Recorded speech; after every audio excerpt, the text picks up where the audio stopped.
Som. Eu cumprimento os irmãos com a paz do Senhor. Amém. Quem está feliz com Jesus hoje? Então encontre uma pessoa bonita do seu lado e dê um sorriso para ela. Ficou difícil? Se não tiver ninguém bonito, então é só olhar aqui para frente, tá bom? Mas é aqui atrás, ó. Pastor Carlos, é uma alegria estar aqui no culto da Laje. Quero cumprimentar o pastor Renê, evangelista. Rapaz, eu acho que o outro microfone tinha mais som do que esse, viu? E o seu teclado está muito alto, Roberto. Extremamente alto o seu teclado. Está muito alto o seu teclado. Como é que faz? Então, vou esperar o rapaz abaixar ali. Isso. Isso. Senão não consigo pregar. O teclado é para me ajudar, não pode me atrapalhar, né? Abra sua Bíblia comigo no livro de Atos dos Apóstolos. Atos, capítulo de número 19.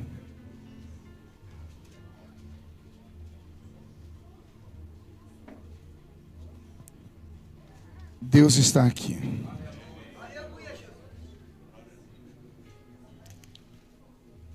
A boa mão de Deus repousa sobre nós. Está escrito assim: e sucedeu que enquanto Apolo estava em Corinto, Paulo, tendo passado por todas as regiões superiores, chegou a Éfeso, e achando ali alguns discípulos, disse-lhes: recebestes vós já o Espírito Santo quando crestes? E eles disseram-lhe: nós nem ainda ouvimos que haja o Espírito Santo. Perguntou-lhes então: em que sois batizados? E eles disseram: no batismo de João. Mas Paulo disse: certamente João batizou com o batismo do arrependimento, dizendo ao povo que cresce no que após ele havia de vir, isto é, em Jesus Cristo. E os que ouviram foram batizados em nome do Senhor Jesus. E impondo-lhes Paulo as mãos, veio sobre eles o Espírito Santo. E tanto falavam em línguas como profetizavam. E eram ao todo uns 12 homens. Amém, igreja? Feche a Bíblia, coloque no banco, na cadeira, e pegue na mão da pessoa mais perfumada do seu lado. Aperte a mão dele ou dela com carinho até eles falarem aleluia. Pentecostal que não faz barulho. Está com defeito de fabricação, não é? Vamos orar. Senhor, enquanto seus filhos acertam o som do teclado para eu poder pregar com liberdade, eu oro mais uma vez aqui nesta vigília. A minha oração é para que o Senhor cerque este lugar com a sua presença, e que num raio de 5 quilômetros, onde houver um demônio alojado, eu dou a esses demônios segundos para sumirem daqui, porque se não sumirem, serão queimados pelo poder da sua glória que aqui será derramada. Rasga os céus sobre nós esta madrugada. Manda anjos de fogo descerem aqui. Que estes anjos desçam trazendo brasas de fogo nas mãos. Comecem a esparramar estas brasas entre nós. E onde houver um crente cheio do Espírito Santo, pega ele nesta madrugada, Jesus, e mostra o caminho da verdadeira e poderosa adoração. Fala conosco, fica conosco. É o que eu te peço agora e sempre. E toda a igreja diz amém. Os que podem tomar seu assento aplaudindo a Jesus, porque Ele é bom, porque Ele é maravilhoso. Glória a Deus. Queridos, quero agradecer ao pastor Daniel por ter feito a ponte para mais uma vez eu estar aqui nessa linda vigília, que o Brasil todo assiste, gente do mundo inteiro assiste. Tem um mistério nesse lugar aqui. E é algo divino. Não vem da horizontal, vem da vertical, né? E eu tenho esta semana batalhado muito espiritualmente falando em todas as áreas da vida. Os irmãos devem saber que eu sou, além de ser pastor, eu estou político, eu sou deputado federal. E as guerras que eu enfrento, elas são violentíssimas. E esta semana, enquanto eu me preparava, o Senhor me levou a desfrutar das minhas grandes memórias dos embates espirituais que eu já tive. E as pregações que eu fiz durante a semana toda foram pregações de guerra. E eu termino essas minhas viagens hoje, aqui nesta madrugada, e a propósito, em uma vigília. E a propósito, em uma vigília na Rocinha, num lugar extremamente conhecido no mundo todo, pela violência, pela criminalidade. Então eu acredito que não é por acaso que eu estou aqui nesse lugar. E o Senhor me deu uma palavra que, se eu conseguir traduzi-la em palavras, alguns de vocês não vão conseguir voltar para casa andando essa madrugada. Vão voltar flutuando na presença de Deus. Alguém acredita que Deus está aqui? Então olhe para o irmão do seu lado e pergunte para ele: você está pronto? Diga: faremos uma viagem aqui. Mas é uma viagem só de ida para dentro do coração de Deus. Quem não quiser ir nessa viagem, pelo horário dá para ir para casa assistir o Corujão. Porque se ficar comigo, coruja você não vê essa madrugada. Você corre o risco de ver a pombinha do Espírito Santo voar aqui nesse culto. Só mais um grito de glória a Deus daqueles pentecostais. Roberto, mude a música para mim. O texto que eu li é um desses textos que, quando você conhece, ele fica impregnado na sua alma. Imagine vocês que o livro de Atos dos Apóstolos é o livro do início da igreja. Ele vai contar a história de como a igreja nasceu, de como ela cresceu, de como ela se desenvolveu. E não há em nenhum capítulo do livro de Atos dos Apóstolos que não aconteça algo extraordinário. Ou seja, os primeiros crentes do primeiro século da igreja, eles eram caminhantes de dois mundos.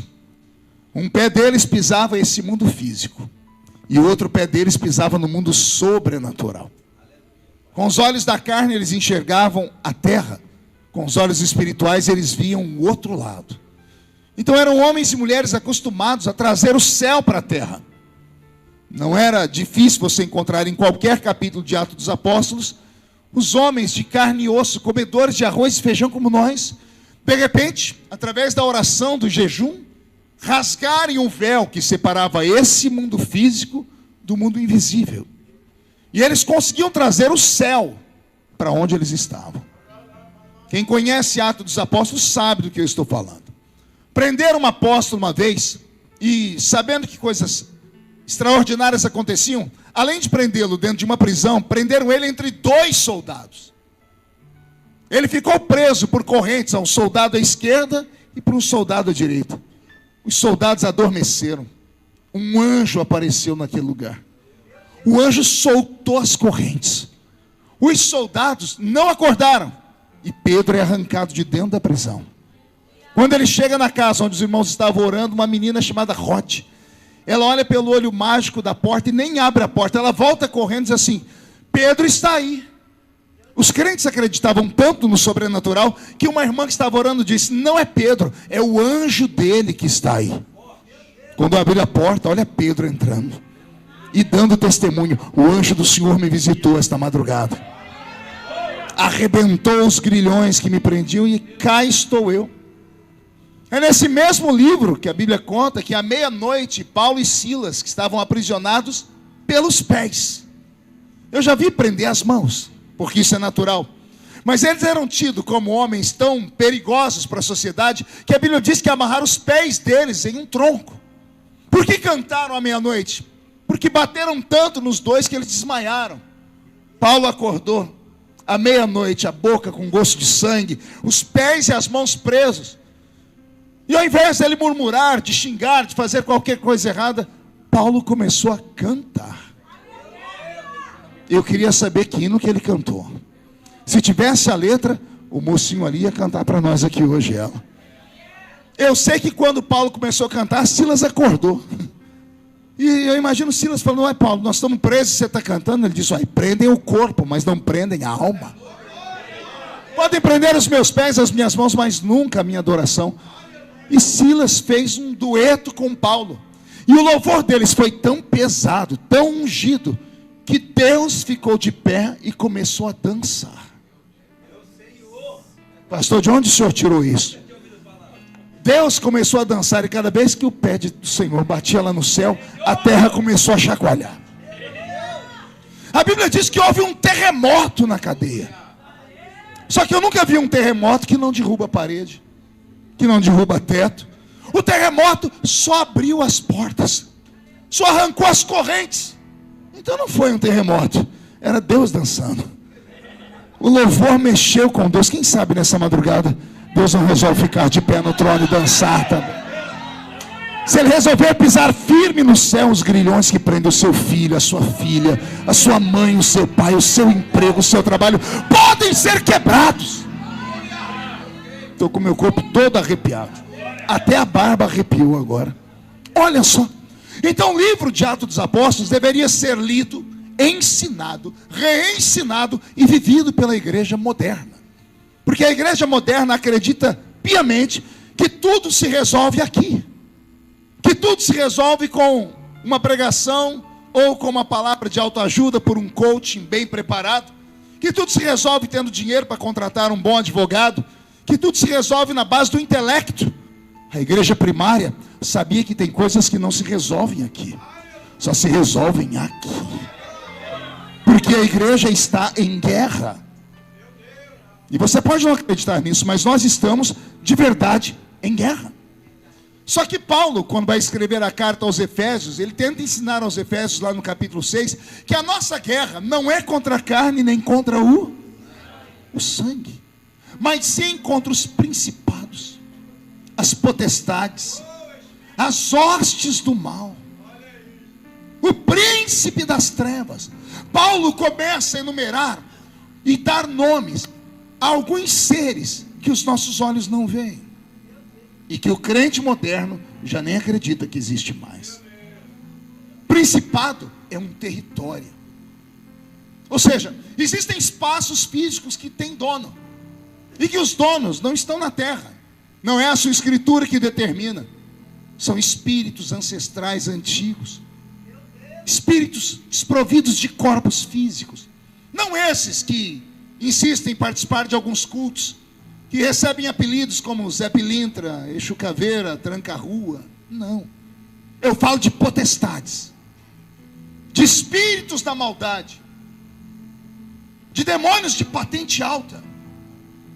E olha, eu tenho lido a Bíblia desde os meus 9 anos de idade. A primeira vez que eu li a Bíblia inteira de capa a capa, eu tinha 9 anos de idade.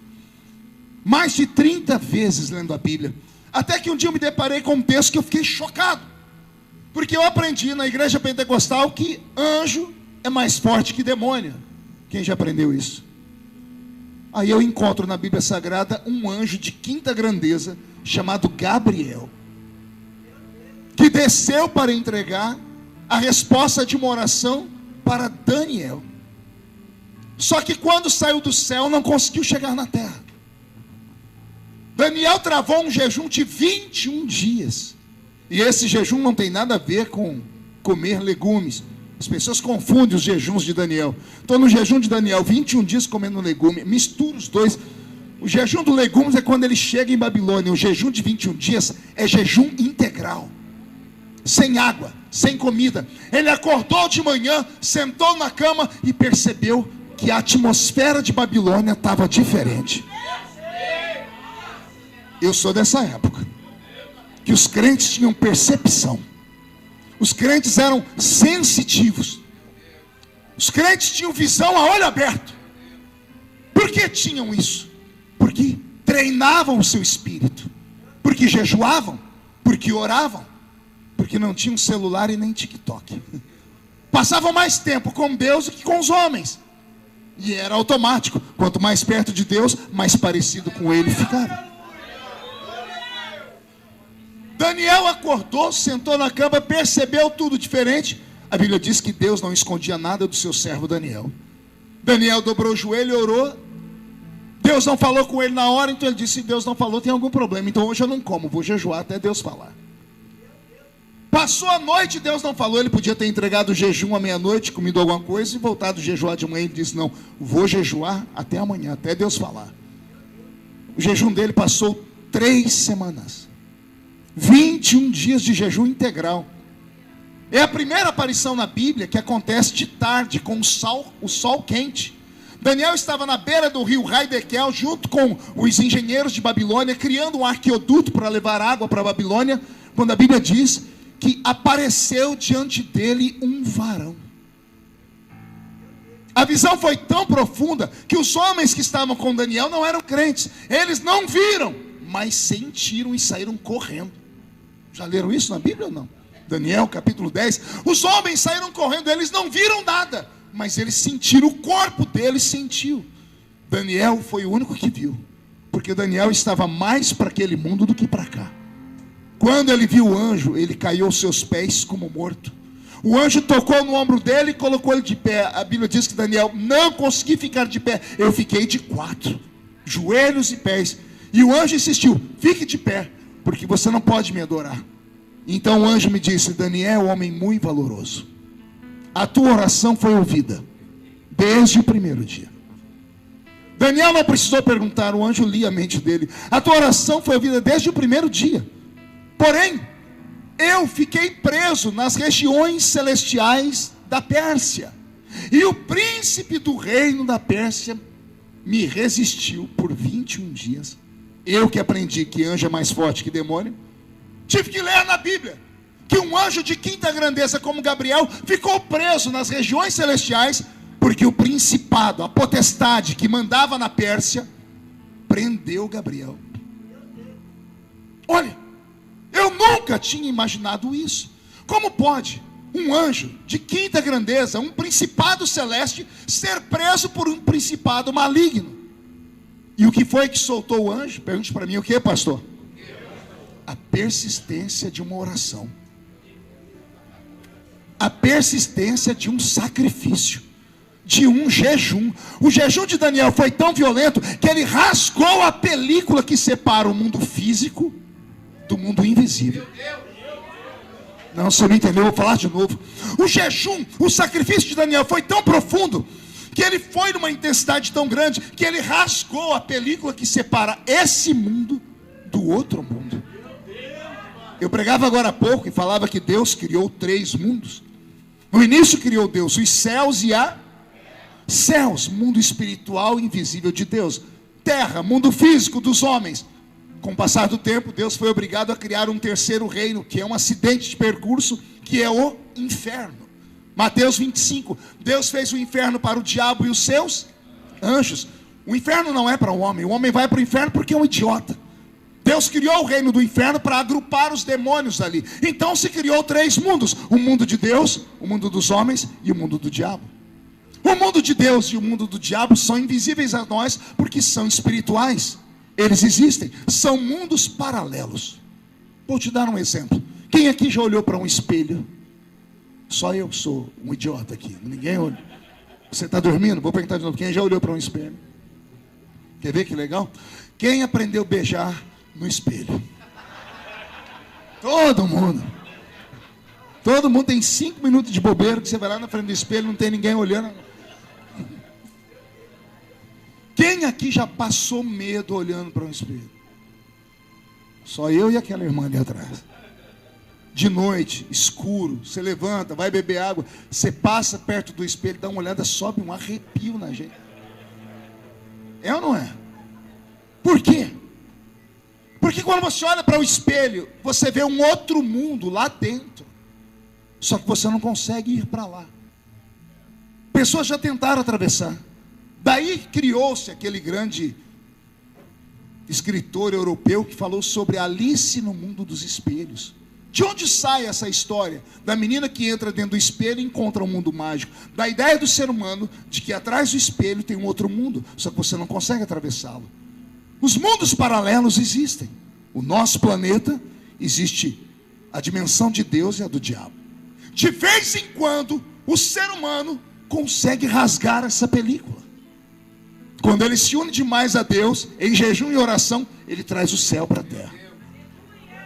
Quando o outro, do outro lado, faz sacrifícios ao diabo, ele traz o mundo do diabo para a terra.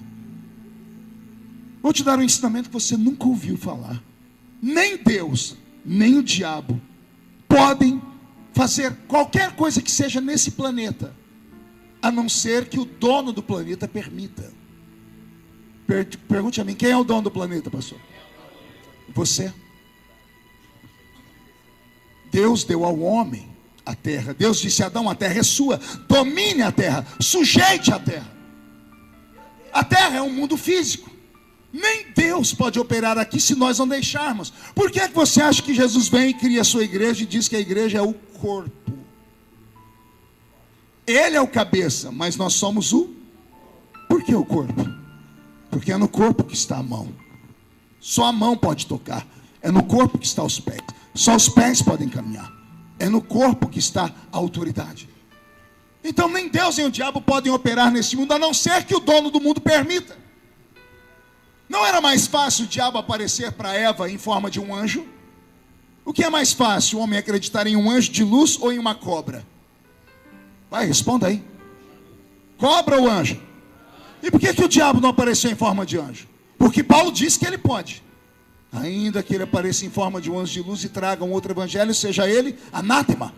E por que o diabo não apareceu em forma de um anjo? Pergunte para mim, por que não, pastor? Porque anjo é espírito, e espírito não pode ser visto. O diabo, para entrar nesse planeta, ele criou uma brecha na lei divina. Só manda na terra aquilo que é terra. Só manda na matéria aquilo que tem matéria. Como ele é espírito, não pode mandar aqui. Então ele criou um método. Ele achou uma brecha na lei e entrou no corpo da serpente. Porque a serpente é matéria, é terra. O diabo entrou pela janela. Quando Deus veio ali para julgar todo mundo, ele olhou para cada um deles e disse: cada um de vocês vai ter uma punição. O homem vai ter que trabalhar muito para sobreviver. A mulher vai dar a sua conceição sentindo muitas dores. Vai ter filhos sentindo dores. A serpente vai comer pó e vai rastejar sobre o seu ventre. O diabo estava saindo. O diabo falou, Deus falou: volta aqui, porque agora a punição é sobre você. Deus abraça Eva e diz: você entrou aqui por uma cobra, uma brecha. A cobra não manda nesse mundo. Quem manda nesse mundo são meus filhos, Adão e Eva. Eu não vou entrar pela brecha, não vou entrar pela janela, vou entrar pela porta, porque da semente dela.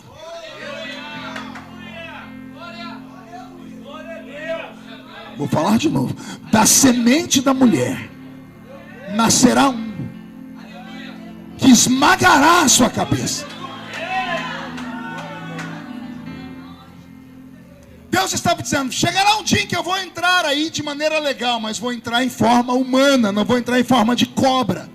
E aí eu terei um corpo para poder usar. Então o mundo físico e o mundo espiritual, eles são paralelos. Enquanto nós estamos aqui agora, se a nossa crença é verdadeira, nós não viemos sozinhos para cá. Cada um de nós tem um anjo. Um irmão ali acreditou. Vou falar de novo. Se nós cremos, cada um de nós veio para cá escoltado por um anjo. O anjo do Senhor acampa ao redor daquele que o teme e o livra do... Então imagine esse número de pessoas aqui, multiplique por 2. Nós estamos aqui, e como nós estamos num ambiente sagrado, em uma congregação de adoração, o anjo não precisa estar aí do seu lado agora. Neste exato momento eles estão aqui em cima. Você não está entendendo, vou falar de novo. Tem duas multidões aqui, tem vocês e tem anjos aqui em cima. Como o anjo não é onisciente, eles devem estar batendo papo ali, não são onipresentes. Um faz tempo que não vê o outro. O anjo que está comigo faz uma cara que não vê o Senhor. Os dois devem estar batendo papo ali. Como é que você está? Eu estou bem. Como é que é segurar o Carlão lá? Rapaz, não é fácil não, viu? Aí o anjo do Carlão fala: como é que é andar com o Feliciano? Ele diz: só Deus. Meu anjo deve andar com um monte de esparadrapo, asa quebrada. É só luta, é só pancada. Mas no fim eles terminam dizendo assim: mas nessa vigília o Senhor abriu um portal no céu. Está subindo as orações. Já está descendo a armadura. Porque a palavra da estratégia está na boca do profeta sendo pregada. Se nós não acreditarmos que tudo se define no mundo espiritual, não vale a pena estarmos aqui. Paulo, no capítulo 19 de Atos dos Apóstolos, ele entra numa cidade que ele não queria mais entrar nela, porque ele chegou nela uma vez e foi preciso sair correndo de lá porque espancaram ele. Para não morrer, ele se escondeu no cais do porto. fez um juramento: nunca mais piso nesse lugar. Chegou o jovem em Éfeso, pisou na cidade e começou a pregar com muita violência, com muita graça. Ao invés do povo se converter, jogaram pedra nele. E ele teve que fugir de lá. Atos 19, Paulo está velho, vindo da cidade de Corinto. Houve uma festa lá. Nesta festa estava Paulo, Apolo, um grande pregador. Estavam todos reunidos depois do culto. Chegaram à seguinte conclusão: vamos dar uma oferta para Paulo. E com a oferta, Paulo orou e disse: Senhor, para onde eu vou com esse dinheiro? E o Espírito falou a Paulo: é hora de voltar à cidade de Éfeso. Paulo entrou na cidade de Éfeso. Só que agora não era jovem, era um ancião. Como era um ancião, não entrou gritando, pregando. Porque o que falta ao jovem, sobra ao velho. O jovem tem ímpeto, mas não tem experiência. O ancião tem experiência, às vezes não tem ímpeto, mas às vezes a experiência é melhor do que o ímpeto. Ele entrou e ao invés de sair pregando, ele começou a olhar a cidade. Pergunte: o que ele procurava? Só falo se todo mundo perguntar. Procurava entender porque aquela cidade era tão pesada. Porque aquela cidade era tão carregada de mal. Por que é que ele apanhou ali a primeira vez e não conseguiu pregar o evangelho? E ele vai andando pelo centro da cidade. E Paulo descobre, quando ele está no centro da cidade de Éfeso, ele encontra uma das 7 maravilhas do mundo antigo, chamado Templo da Deusa Diana. O Templo da Deusa Diana tinha 800 portas. Era um quadrilátero, 200 portas de cada lado. O templo da deusa Diana tinha 800 sacerdotes e sacerdotisas, chamados de prostitutos cultuais. Porque o culto da deusa Diana era uma orgia, era um culto de sexo livre, era uma deusa do amor, era Afrodite. As pessoas tinham problema, chegavam numa das portas, contratavam dos sacerdotes ou sacerdotisas que levavam sacrifício para a deusa, voltavam possuídos e diziam: a deusa quer que você entre aqui dentro em um dos quartos e traga 5 homens, 5 mulheres, um cavalo, uma vaca, e faça sexo com eles. Era uma sociedade pervertida. Não bastasse haver essa perversão e a idolatria, Paulo caminha pela cidade e descobre um centro de feitiçaria. E ele entende que aquela terra era possuída por demônios. Era possuída por espíritos da maldade, legiões do mal. E Paulo começa a entender por que é que ele foi expulso dali. E aí Paulo entende que só tem uma maneira de vencer o diabo. E não é aqui. E não é aqui. É aqui. Ele mapeia a cidade e a Bíblia diz que ele encontrou 12 crentes dentro da cidade. Quantos? 12. Ele olhou para os 12, encontrou os crentes e olha a pergunta que ele fez. Vê se é comum essa pergunta. Vocês conhecem o Espírito Santo? A gente encontra o outro e pergunta: de que igreja você é? Aí o outro fala, mas de qual ministério que é? Aí dependendo do qual for, você já sabe até o cumprimento. Paz do Senhor, paz de Deus, shalom. E aí? Depende, né? Graça e paz. Paulo não perguntou nada disso. Paulo olhou para eles e disse: vocês conhecem o Espírito Santo? E isso aqui é que me apavora. Pergunte por quê? Porque a igreja está fundada já há 20 anos. Há 20 anos o Espírito Santo havia descido. Há 20 anos Jesus tinha batizado com o Espírito Santo e houve várias manifestações do Espírito Santo. 20 anos depois, Paulo encontra uma igreja formada na cidade de Éfeso, onde os crentes não conheciam o Espírito Santo. Aí Paulo pergunta: vocês conhecem o quê? O batismo de João, que era para o arrependimento. E aí a Bíblia diz que Paulo chamou eles para frente e colocou a mão sobre eles. E impondo Paulo as mãos sobre eles, veio sobre eles o Espírito Santo. E começaram a falar em outras línguas. E agora, a cidade gigante, que tinha em baixa temporada 500 mil habitantes, e em alta temporada 1 milhão de habitantes, a cidade rica dos gregos, que eram sábios, que viviam sob a égide da filosofia de Sócrates, Aristóteles e Platão, a cidade que deu ao mundo moderno hoje um dos seus pilares, que é a filosofia grega, uma civilização extremamente avançada e inteligente, uma cidade tomada por demônios, idolatria e perversidade, encontra um exército de 13 homens. Um velho e 12 novos. Só que todos eram cheios do Espírito Santo. Aconteceu algo na cidade de Éfeso que até hoje dá nó na cabeça dos historiadores. Porque quando você vai procurar o fim do templo da deusa Diana, no Google diz assim: houve um terremoto e rachou o templo. Aí eu dei gargalhada quando li isso. Eu disse assim: tá aí, o terremoto acaba com o templo, mas não pode acabar com a religião. Mas a religião acabou. Não existe mais adoração a Diana, a Zeus, Hades, Poseidon. A religião dos gregos acabou. Como a religião dos gregos acabou? Um homem, um velho, cheio do Espírito Santo, ungiu mais 12, cheios do Espírito Santo. A Bíblia diz que Paulo ficou nessa cidade 3 anos e meio. Quantos anos? Exatamente o tempo que Jesus levou para evangelizar os seus 12, para ensinar os 12. Foi 3 anos e meio de apostolado, colocando dentro daqueles homens a unção, o conhecimento e a autoridade. A cidade de Éfeso ficou tão cheia de Deus, que o templo da deusa Diana, que era uma das 7 maravilhas do mundo antigo, acabou. A religião de Diana acabou. Os centros de feitiçaria fecharam. Em Atos 19, no final, a Bíblia diz: e traziam diante de Paulo os livros de encantamento e as fórmulas para serem queimados em praça pública, porque já não prestava para mais nada. Por que não prestava para mais nada? Os espíritos que mandavam na cidade, os principados, as potestades, as hostes da maldade, não suportaram. 13 homens possuídos pelo Espírito Santo. Eu vou falar de novo. Não eram 13 homens sábios ao pensamento humano. Não eram 13 homens poliglotas, cheios de dinheiro e anel de formatura. Não eram 13 homens que tinham amizade com o imperador, com o governador, com o presidente. Eram 13 homens cheios do Espírito Santo. O diabo só respeita canela de fogo. O diabo só respeita homens e mulheres que acreditam que o poder de Deus ainda existe.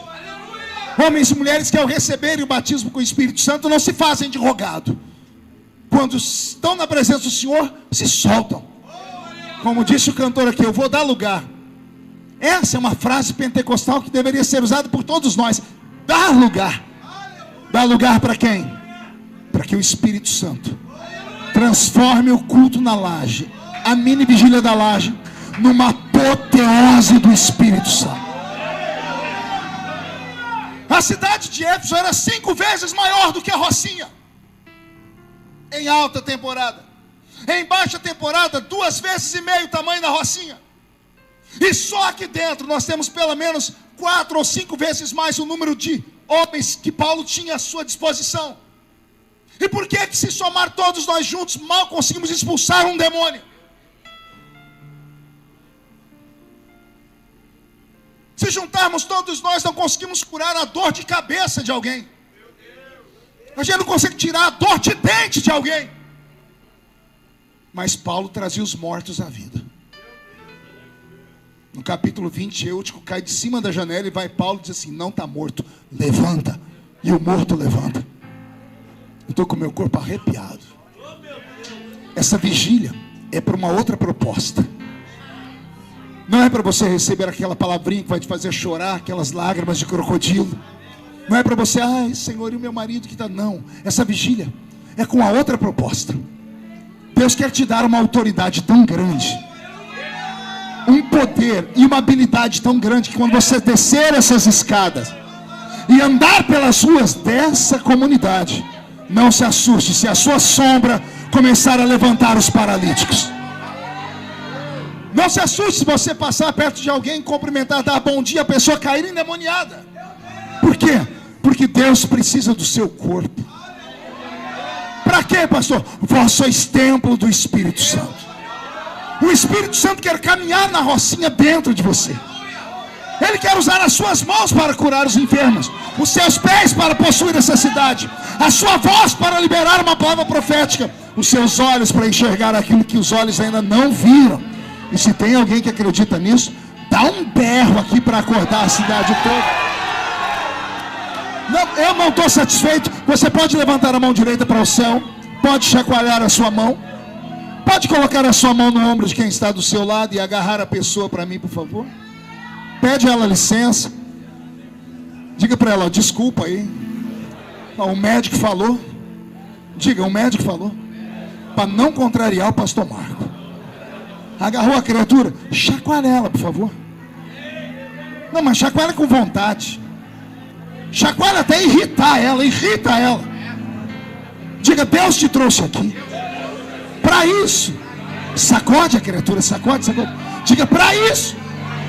Deus te trouxe aqui porque Ele quer sacudir a sua vida. Quer sacudir o seu casamento. Quer sacudir a sua família. Quer sacudir o seu ministério. Quer sacudir a sua casa. Quer sacudir o seu bairro. Deus quer sacudir a Rocinha.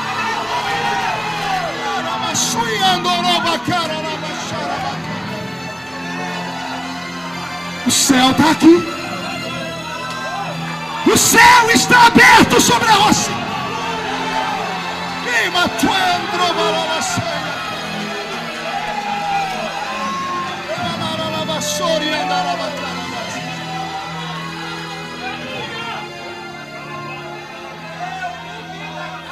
Por que é que existe a carta aos Efésios? A carta aos Efésios foi escrita pelo apóstolo São Paulo 20 anos depois de ter passado por lá. Por que é que ele escreveu a carta? Porque falaram para ele. Ele estava atrás das grades. Falaram para ele, ó, a cidade de Éfeso está morrendo. A igreja não é mais a mesma. Não há mais profecias lá. Não há mais revelação. Não há mais interpretação de línguas. Não há mais arrebatamento de sentidos. Não há mais manifestações. E de dentro, de trás das grades, Paulo recebeu a revelação. Pegou uma caneta ou uma pena com nanquim e papiro. Escreveu a carta aos Efésios. No último capítulo, aos Efésios, Paulo vai dizer que ele entregou a carta na mão de um presbítero chamado Tíquico. E disse a Tíquico, leva esta carta ao pastor da cidade de Éfeso, que é Timóteo. Timóteo era um jovem pastor, que não era mais aceito pela igreja de Éfeso, porque a igreja de Éfeso se tornou muito grande, muito rica e muito importante. E já não aceitava mais os ensinamentos que vinham de Paulo, porque os ensinamentos de Paulo eram em espírito. Para os gregos, Paulo não usou palavras de sabedoria humana. Quando ele chegou na cidade de Corinto, alguém falou, quando você esteve aqui, você plantou uma igreja usando a sabedoria humana. Paulo disse, não, quando eu fui ter convosco, nada do que eu vos falei foi em sublimidade de palavras de sabedoria humana. Tudo que eu ensinei para vocês foi em demonstração de espírito e poder de Deus. Para os gregos, Paulo não falou de filosofia. Para os gregos, Paulo ensinou autoridade espiritual. A primeira igreja que ele planta na Grécia é a igreja de Corinto. Pense numa igreja que para você entrar no culto você tinha que pegar uma senha. Pergunte para quê? Para saber que hora que você podia profetizar. Como assim, pastor? Que igreja organizada? Não, não tem nada de organização. É que todo crente era profeta. Consegue imaginar uma igreja onde todo mundo é profeta? Não conseguiu, né? Vou te fazer entender. Imagine que você não está mais na laje da Rocinha. Imagine que agora você está na igreja de Corinto. Cuidado! Pergunte por quê? O irmão da esquerda é profeta. O da direita tem o dom de variedade de línguas. O que está na sua frente interpreta as línguas. O que está atrás de você cura os enfermos. Aquela turma ali do cantão, eles têm dom de revelação. A turma do fundão tem o dom de discernir espíritos. A turma ali do canto tem o dom da fé. Essa turma aqui tem o dom de operação de maravilhas. Pense numa igreja onde o céu se misturava com a terra todo dia. Era a igreja de Corinto. Dali Paulo parte para Atenas. De Atenas para Éfeso. Então Paulo, que começa a plantar essas igrejas, ele está transpirando azeite. E sabe o que eu acho mais lindo da Bíblia? É que ao invés de Jesus revelar esse poder pentecostal de autoridade sobre demônios e cura divina para Pedro, porque Pedro era analfabeto. Pedro e João eram analfabetos. Como é que o senhor sabe, pastor? Atos capítulo 4 e 5. Os homens olhavam, viam Pedro pregar depois do Pentecoste e diziam: não são esses homens iletrados? Como estão falando coisas tão profundas? O Espírito Santo estava dentro deles. O Espírito Santo fluía através da boca deles. Você nunca se perguntou por que Pedro negou Jesus diante de uma vendedora, lá na noite que Jesus foi traído? Pedro medroso. Mas depois do Pentecoste, ó Pedro pulando no meio de uma multidão que chamou os crentes de bêbados, dizendo: aqui não tem ninguém bêbado. Ele tinha medo de uma mulher. Depois do Pentecoste, ele pulou no meio de uma multidão e disse: ninguém aqui está bêbado.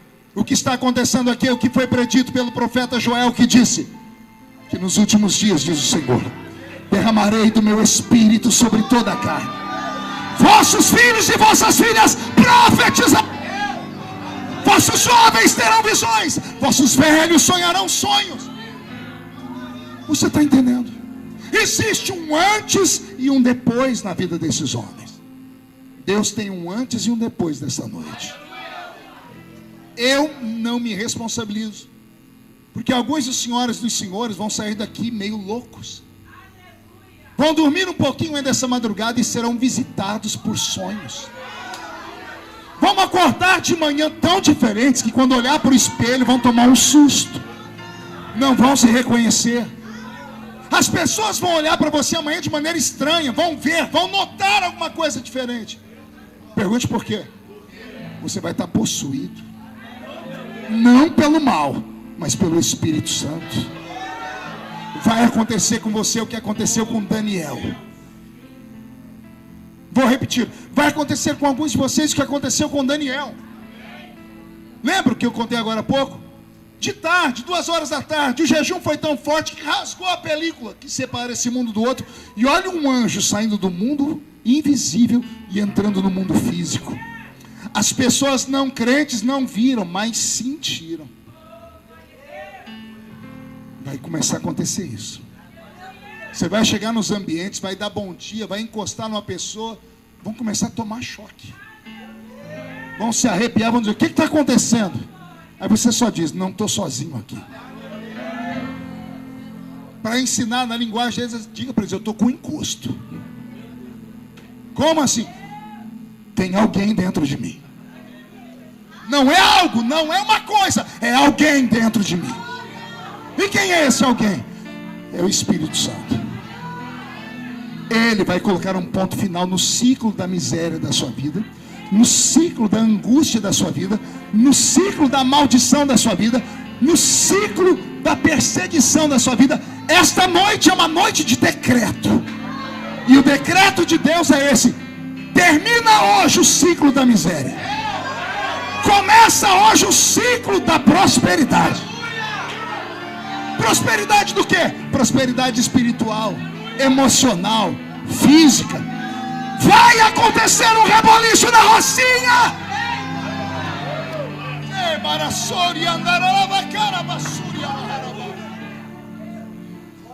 Ao escrever a carta aos Efésios, Paulo tenta relembrar aqueles crentes que a luta deles não é contra a carne nem contra o sangue. Deus está relembrando a gente. Você acha que seriamente que o seu problema é a sua sogra? É o seu cunhado, a sua cunhada, é o seu patrão? Não. Eles são meros instrumentos da maldade. Sua briga não é com eles, por isso não adianta discutir. Não adianta brigar. Você só vai vencê-los se você vencer quem está dentro deles. E Deus te dará estratégia. Deus vai te dar uma unção tão pesada que eu estou até com medo, Jesus. É perigoso dar até Rede Globo na porta da sua casa. Vamos dizer: mas aquele homem, aquela mulher, sim, é lá, está fazendo fila para entrar na casa deles. A pessoa entra sentada na cadeira de roda e sai empurrando a cadeira de roda do outro lado. O senhor é maluco? Não. Eu só creio num último avivamento, porque Jesus está voltando. E nesta reta final, coisas que nós nunca vimos, nós vamos ver. Vai se cumprir, 1 Coríntios 2:9, aquilo que os olhos não viram, aquilo que os ouvidos não ouviram, e aquilo que não subiu ao coração do homem, é o que Deus tem reservado para os irmãos que vieram na vigília da laje nessa noite. O Senhor precisa de você, mas Ele precisa de uma igreja mais viva, de uma igreja que volte a crer, que volte a buscar, que volte a se consagrar. Ficamos procurando fórmulas, mecanismos, palavras mágicas, frases de efeito. Ficamos procurando alguém que nos diga como virar a chave. E aí vem o Senhor e diz: a receita é antiga, não há nada de novo. A questão é que nós deixamos de utilizar. Deus vai te levantar. Eu ensinava agora há pouco, porque as pessoas me olham e sempre dizem: como é que esse homem aguenta? Porque tudo que acontece comigo vai parar no Jornal Nacional. E as pessoas dizem: como é que acontece? Como é que ele sai de tudo isso? Simples. Meus pés fincados em uma rocha. Nunca deixei de subir um monte para orar. Tem minha campanha e minha equipe de oração. Tem minha mãe de oração. E eu ainda acredito nos dons do Espírito Santo. Não há um dia que se passe sem que eu deixe de orar em línguas estranhas, porque eu recebi esta autoridade. E não importa perto de quem eu esteja, eu nunca vou esquecer que dentro de mim está alguém que é maior do que todos que estão ao meu redor. Deus não te trouxe esta vigília só porque você está necessitado. Vigília não é culto para gente normal, é culto para gente doido. É sério, só doido fica aqui. Está todo mundo capengando, cansado, um olho. Tem gente que está dormindo com o olho descansando na corda. Agora vai esse. É porque é uma guerra. É uma guerra, isso aqui é um culto de guerra. Nem o diabo entende você. Então como é que ela aguenta ficar ali escutando naquele calor?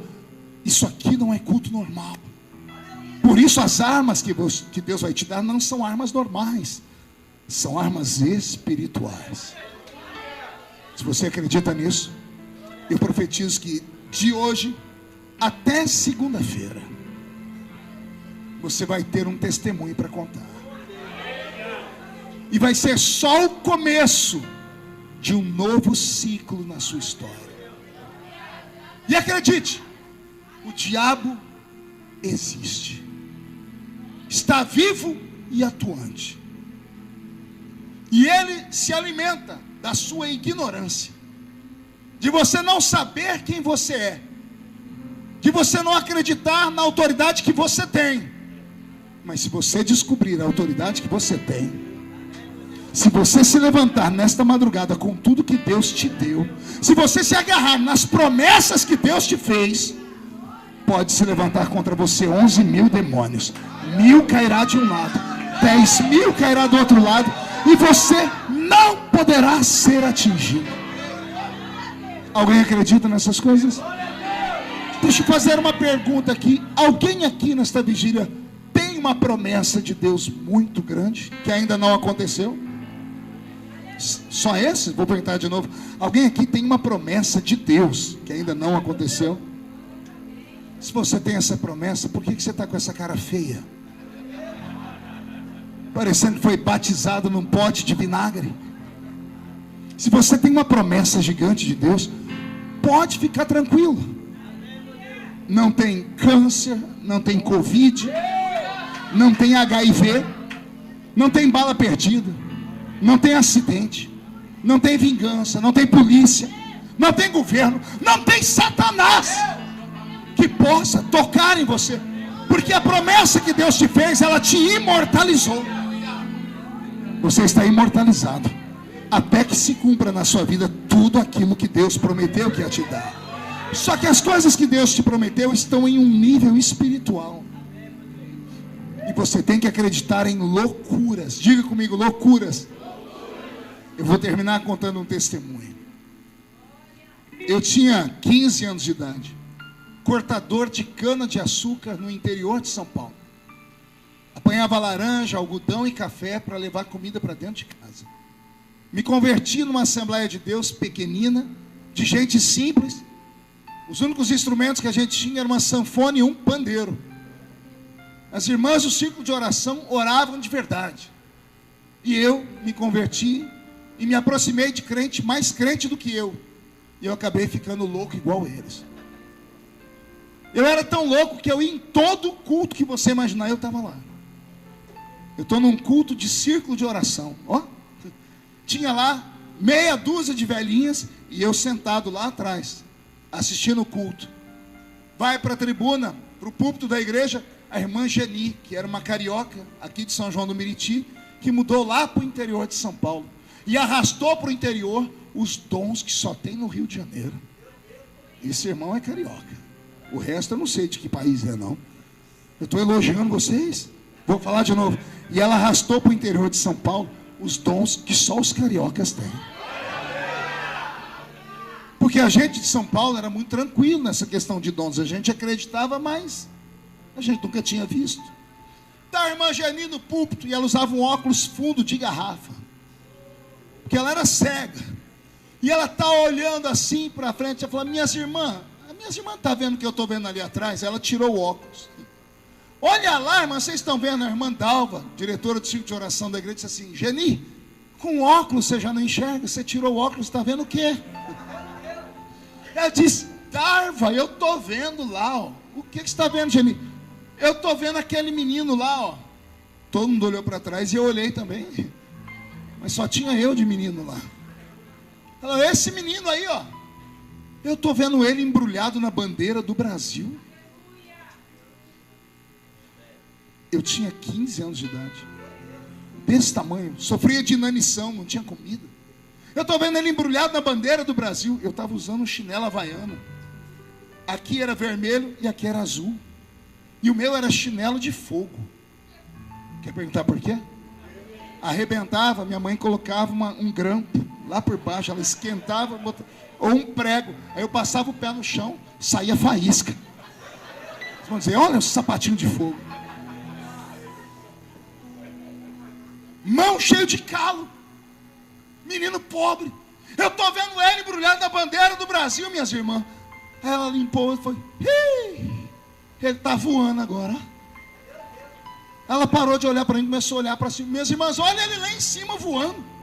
As irmãs olhavam, ninguém via nada, só a Geni que via. E ela disse: e olha agora, está vindo um monte de bandeira voando de tudo quanto é lugar. As bandeiras param na frente dele e se curvam. Uma, duas, não dá para contar. A velhinha terminou falando em línguas. Eu saí dali assustado, nunca tinha visto isso. Semana da frente, culto da mocidade. Me deram a palavra e eu fui dar o testemunho e contei a visão da irmã Geni. Para que eu contei? Eu virei um motivo de piada na igreja. Apelido: bandeirinha, homem pássaro. Porque não era você, bocó. Todo mundo ri, virei motivo de escárnio e deboche. Mas aqui dentro uma voz dizia para mim: acredita. Porque quem falou não foi o homem, fui eu. Aleluia. 2 anos e meio atrás, eu estava saindo do Cazaquistão, entrando dentro de um avião presidencial, sentado na sala onde só tinham autoridades com A maiúsculo, presidente da República, ministro de Estado, e eu, um deputado, sentado ali. Mais 15 deputados sentados lá para o fundo do avião, mas ali só estava eu. Todo mundo dormiu, eu vi uns roncando. Eu peguei o celular e falei: vou fazer uns videozinhos, vou ganhar uns cliques. Eu falei: não vou fazer essa maldade. Eu não conseguia dormir, fiquei incomodado. De repente, o meu coração começou a palpitar e eu senti uma presença. Não era ruim, era boa. Uma voz falou suavemente aqui no meu ouvido: sou fiel ou não sou? Eu me despertei, ouvi a voz de novo, saí correndo, fui para o banheiro do avião. O banheiro de avião é tão apertado. Eu fiz ali um malabarismo e transformei o vaso sanitário num altar.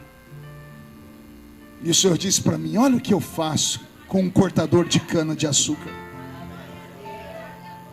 Olha o que eu faço com um apanhador de laranja, algodão e café. Você saiu do Cazaquistão e está indo para o Japão. Dali eu fui para a China, dali nós fomos para a Índia.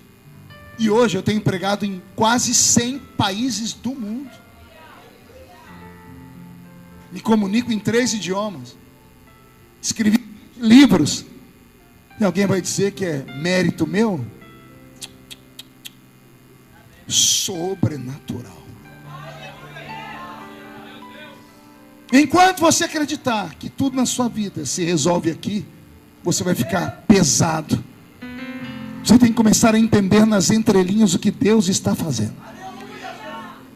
Deus só prova quem Ele quer provar.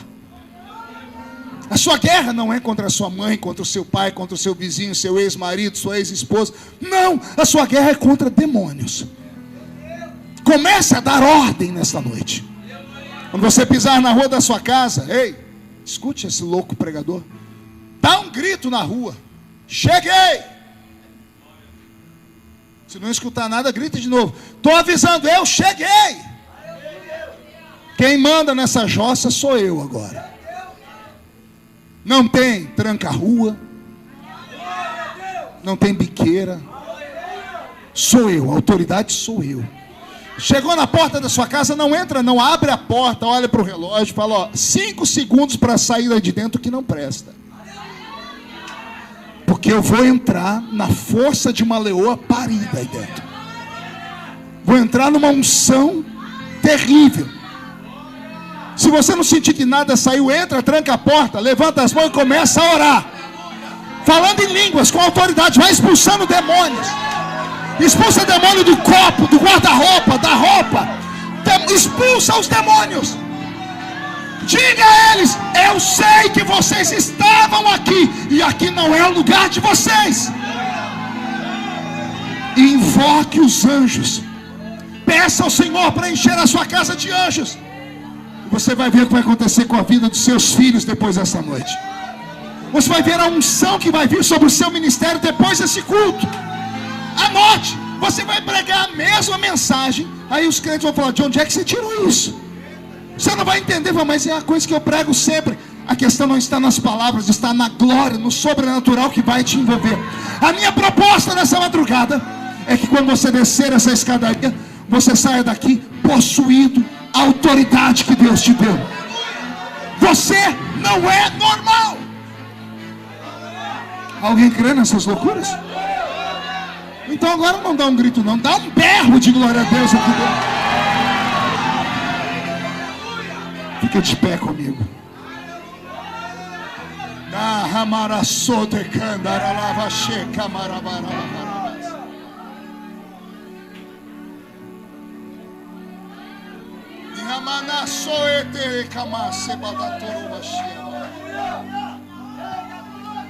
Pegue na mão de quem está do seu lado.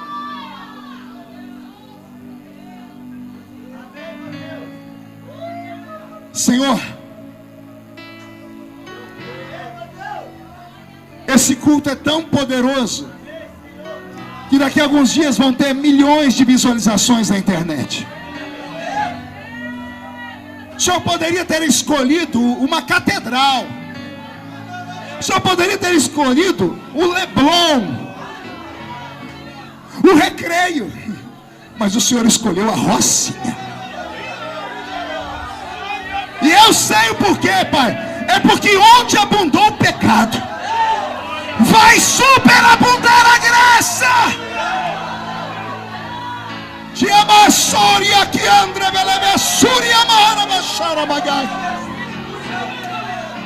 Senhor, eu preguei sobre o sobrenatural, e eu quero ver o sobrenatural envolver esta vigília agora. Senhor, nós queremos atrair a sua presença, porque nós já fomos atraídos pela sua glória. Tem o microfone aí, bem rápido, bem rápido, bem rápido. qualquer outro lugar, mas tua glória me atraiu, tua presença me atraiu.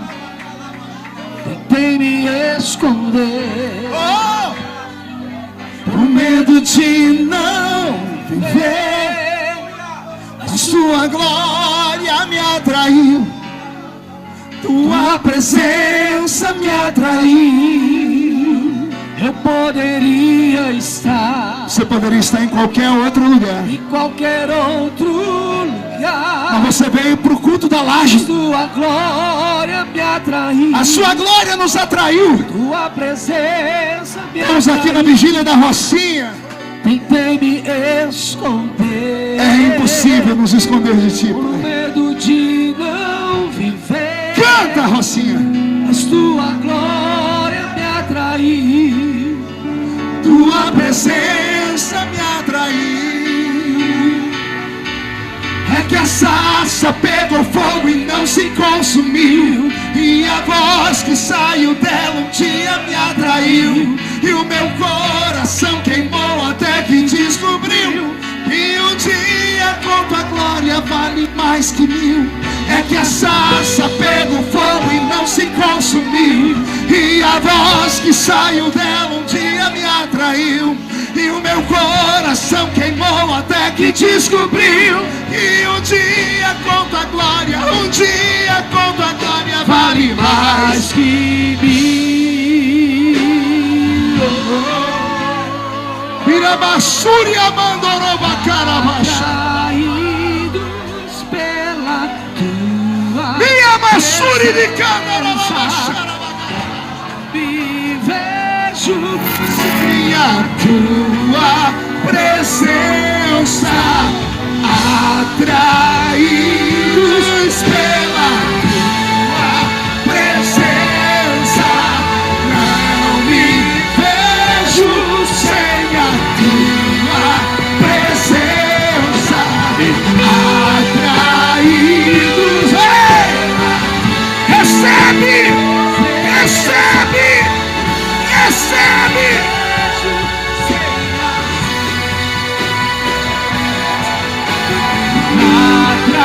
atraídos Presença, não me vejo sem a tua presença. É que a sarça pegou fogo e não se consumiu, E a voz que saiu dela um dia me atraiu, e o meu coração queimou até que descobriu que um dia com tua glória vale mais que mil.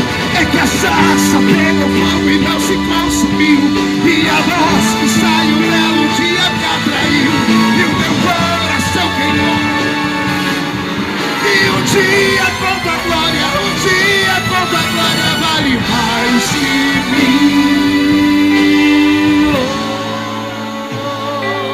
Feche os olhos e levante a mão direita aberta para o céu.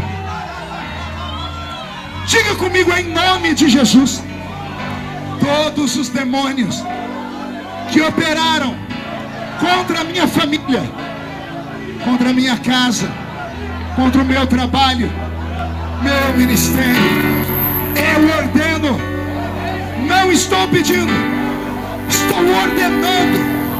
Venha para a palma da minha mão agora. Feche a sua mão com autoridade. Eu vou contar até 3. Nós vamos jogar no chão e vamos pisar em cima. Vai se cumprir Lucas 10:19. Eu vos dei poder para pisar sobre serpentes e escorpiões, sobre toda a obra do diabo, e nada fará mal a vocês. Depois que você pisar em cima, nós precisamos confirmar a profecia. A Bíblia diz que quando 2 ligam na terra, está ligado no céu. Você vai abraçar 2 pessoas depois e vai dizer para cada uma delas: você conhece o Espírito Santo? Porque se conhecer, ele muda a sua vida nesta madrugada. 1, você nunca mais será o mesmo. 1,5, sua família sentirá orgulho de você de novo. 2, Quem viver verá o que acontecerá esse ano na sua família. 2,5. A Rocinha será conhecida como a capital do avivamento do Rio de Janeiro. 3. Jogue no chão, pisa em cima.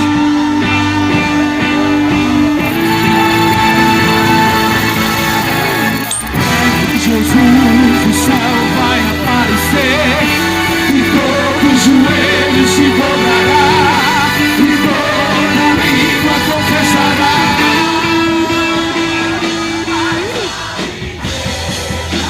Será arrebatada num piscar de olhos, acontecerá. Mas a igreja será arrebatada num piscar de olhos, acontecerá. Breve Jesus do céu vai aparecer, todo joelho se dobrará e toda língua confessará.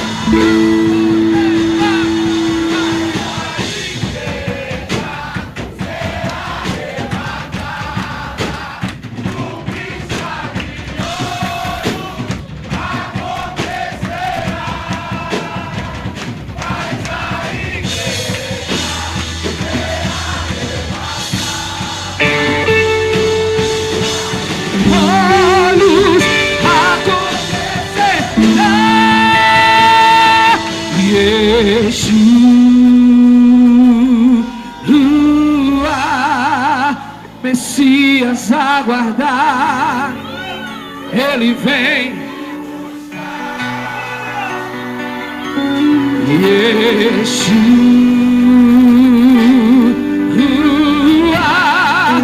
O Messias aguardado, ele vem. Yeshua,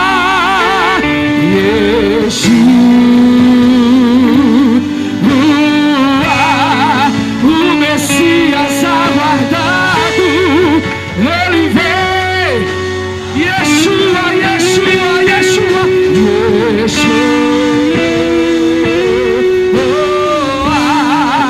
o Messias aguardado, ele vem. Breve virá, breve Jesus lá do céu vai aparecer e todo joelho se dobrará e toda língua confessará. Suas vozes, mas